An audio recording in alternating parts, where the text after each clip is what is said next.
Well, thank you for joining me. Thank you so much for having me. It's a pleasure.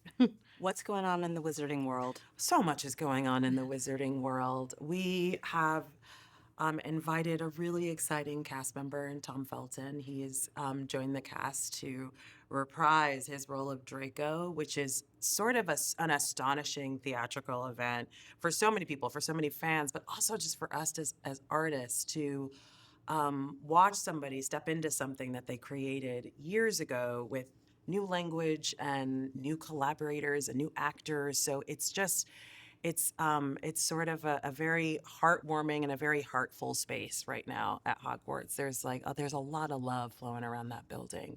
I love to hear that. And he seems, I mean, obviously I don't know, but he just seems so enthusiastic to learn from the stage actors. I tell him all of the time, I think he's a theater man. I think he is going to be making plays for a long time after this because the way he entered into our building was with such generosity and such sort of excitement to be a part of a team effort, which is really what theater is. There is no play that is made by just one person, and his sort of exuberance to just jump in feet first, knowing so much about the wizarding world that really none of us could ever know because he made all of those movies from the time he was very young to all through adolescence, spent years and years and years creating much of what we like visually know about the wizarding world. And now he's sort of having to reinvent that, alter it, add a few different keys, meet different people. And so he needs us so much. He needs us as much as we really need him. And he is so just totally engaged with that reality and also that joy. And I just think plays might be his thing. I love watching him on screen, but I just think the activity of the sport of making art and live performance is something that I hope he continues to play with. I love that. Well, what's your history with Harry Potter? I grew up reading these books. I love this story. I used to stay up at night with my best friend at night reading the books the moment that they came out. We would stay up sometimes all through the night It until was an 5 a.m. in the event. morning. It was an event to go to the bookstore and find which one had a copy and which one wasn't sold out. Sometimes there was a line for blocks. This was before everybody had a phone and an internet. Like we Right, were for a just book so with for a book. paper. Yes. It was incredible. And I just remember feeling so engaged and also so, what is the word? Just really connected to that world and also to all of the other people reading it. And no book had quite done that for me before. Um, So and you're a Potterhead. a little bit. I would go back, and even after I'd finished the series, I'd go back some years and just pick a book off the shelf and read it. It was just a world I loved returning to.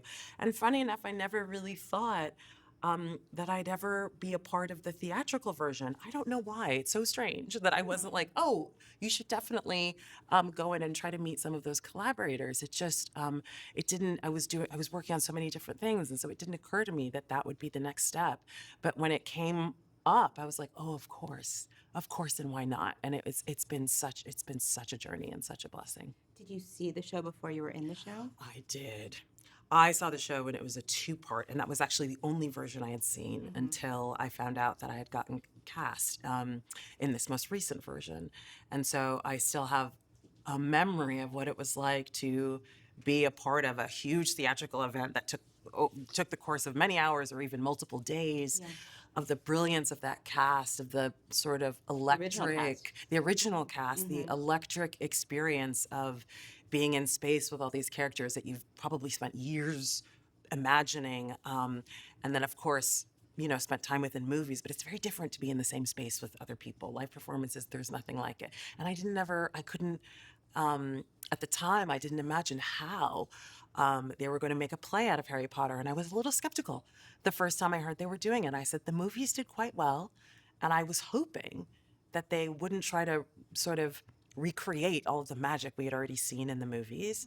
And I was so surprised and just thankful at the way that the play had also become this kind of love letter to theater, I think, and to how theater can be magical and how it can invite people into spaces and how inclusive it can be and how human bodies can tell stories of extraordinary size and just magic. And that, to me, the fact that these designers, writers, the director, John Tiffany, Jack Thorne, that they just were so keyed into the essential elements that make Harry Potter so extraordinary, and they knew that only human beings could really do that, and that the tech it's important, but it really isn't everything. It's the Right. bodies, it's the Yeah. people that really make it extraordinary. Well, let's talk about Hermione. Yes, let's.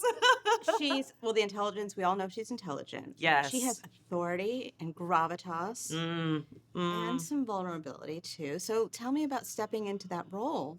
I well, I mean, I was a young girl reading the book, and so Hermione was always my favorite character. I I related to her so much because I'm a booky girl. I'm a ready girl. I loved school. I loved learning things, and I also loved being in community. And friendship is one of the most important things to me. And I think what is loudest to me about Hermione is the ways in which she is so deeply committed to trying to maintain connection with the people that she loves and trying to make sure that they are seen and safe in life. And I think that in this sort of a kind of adult version of her, you still have access to that childhood curiosity, that intense desire to solve a problem or understand what makes something tick. Like that is still very much a part of this character. But I also think you get to see the ways in which all of her commitment to all of those friendships have really blossomed, have really got her to where she wants to be, have resulted in a family, have resulted in lifelong friendships, have resulted in a sort of full circle experience for herself of sending her child off to Hogwarts, have resulted in leadership in the wizarding community. That is not just the result of somebody with a big brain; it's the result of someone with a really big heart that they also know how to listen to. That's how I think about her, anyway. It's so interesting to hear you talk about community and connection because your Mm. previous Broadway credit was Mm. Jaja's African hair Oh my braiding, gosh, yes. which is completely about community, The about whole thing. being seen, about being heard, about bringing to life a new kind of experience for the audience. Mm. And you were on stage the whole time. Tell me about that I experience. mean, to this day, it might be, I've worked a lot of places and with a lot of people, and I have to say that Jaja might be one of my favorite collaborations I've ever had because it was a play about so many different types of women that I have met and spent hours of my life with that I have never seen on a stage of any kind. And so that on its own was just an extraordinary gift to me, and I think to anybody who got to see that show. And also, it was a play that required a lot of exploration and deep investment. And my character was someone who got to watch almost the entirety of the play happen. I was on stage. I think there were about 5 or 6 minutes of the entire play that I was not present. So, for people And who didn't see it, just not to yes, interrupt you, but so for people who didn't see it, please. you were a customer Yes, I'm a at this hair customer in a braiding Harlem salon. African braiding salon. And so, we as the audience almost enter through you because you're entering this already established world. Yes, I'm the first customer in the space, and it is a diasporic space. There are women from many African countries in it, and they are all there braiding hair. And the play takes place over a single day. And there are multiple customers that come in. There is one male salesman that comes in who's also a husband or a boyfriend character. Like there are multiple ins and outs and many events that happen over the course of the play. And there's a lot of drama, and you're a So witness. much drama, and there's so much drama, there's so much comedy Yeah. inside of it, and my character is a witness to all of the things that happen in a braiding shop over the course of a day, and all of the sort of transformations that happen, all of the very small sort of admissions, and really sort of reaching out for connection. And it was just, it was nice to sort of dramatize a space that's actually a very waking part of my life, and to sort of just be invited to live there for a while on a Broadway stage. It was really extraordinary. I'll never forget it. It And was a special show.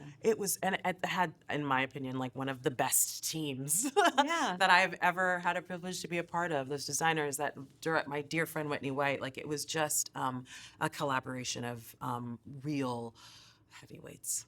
And now the scale is, and in Harry Potter is so much bigger. Oh my gosh, I it's mean, you're the never. minister of magic. I have to say, so when Jaja ended, I sat with myself and I thought, what is it that you want to do next? What are you hungry for? And I had been lucky enough, like my Broadway debut was in For Colored Girls, Yeah. and The revival. the revival of For Colored Girls, and then Jaja's was next, and those two productions were so centered around what the actor can do, and really on like the human body and how the human body can tell a story. And I was so interested. I began to really have this craving to be a part of a play in which the actor was only one part of the story that was being told, that really there was an entire world being projected on stage, and that the actor, we as performers, have to collaborate with each other, but also different elements of tech and just elements of artistry that we aren't necessarily in charge of. Meaning the And magic and yes, yeah, and Harry Potter the spectacle. became that Yeah. for me because it has untold amounts of spectacle. It has incredible movement. It has it just is an incredible design that we actors are in collaboration with, but also have to deeply respect, because those all of those elements have their own needs, have their own sort of foundations. And so it really does feel a bit like a tango when we're on stage, that yes, we have our lines and our our like events that we're trying to get across, but also there's this whole other world that really helps make up Hogwarts and the world of the Cursed Child, that isn't just about the actor. It is also about you being inside of a space and working with it. And that, I hadn't quite had that kind of experience yet. And Cursed Child is, I mean, I don't know that it gets any better. It is such a whirlwind of a piece. And if you really trust it, it'll take you off the ground. You're also working in a piece where the audience already has a relationship with these characters Yes. and with maybe not this particular story, but with these this Yeah. the backstory. Yeah. So what do you hear on stage from your audiences? I feel, I mean, at first, it's so funny. Like the experience of the audience, I can't speak for everybody, but sometimes I feel like it moves in waves. At first, they're so enamored to be in the room with their storybook characters. Like they're just having the experience of, oh, they're alive and they're on stage in front of me. But then it shifts into sort of recognizing, oh, I remember this, part of this person's character in the book that I read, but now I'm getting to see this whole other side.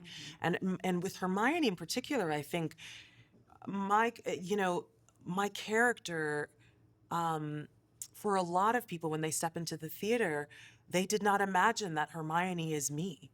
And I do think, or that Hermione is a Black woman.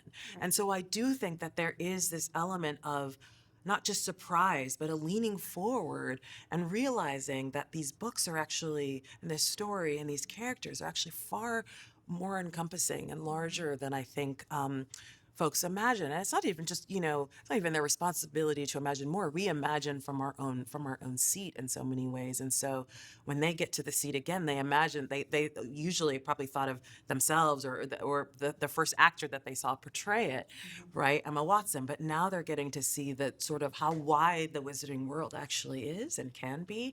And so it's very exciting to be on the ride with people with that and watch them come into knowing about that. That must be so much fun. It really is fun. I think people, I mean, the play has been running for a few years now, and so it's not a surprise, as it were, but a lot of people come in. It's nice to come into to a story that you think you know and not know what to expect. And I think that this play achieves that really well. Well, I can't let you go without asking you this question.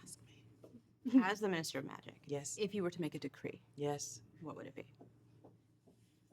My decree would be that at one day every year, Folks have to do something for themselves that is creative.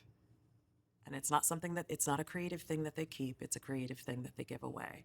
They must make it themselves, they must come up with it themselves, they must invent it themselves, and they must find somebody who can use it. That would be my degree. Well, the minister hath spoken. Thank you so much for joining Thank me. you, It was but so it was great to talk so to you. lovely to talk to you. Thanks for having me.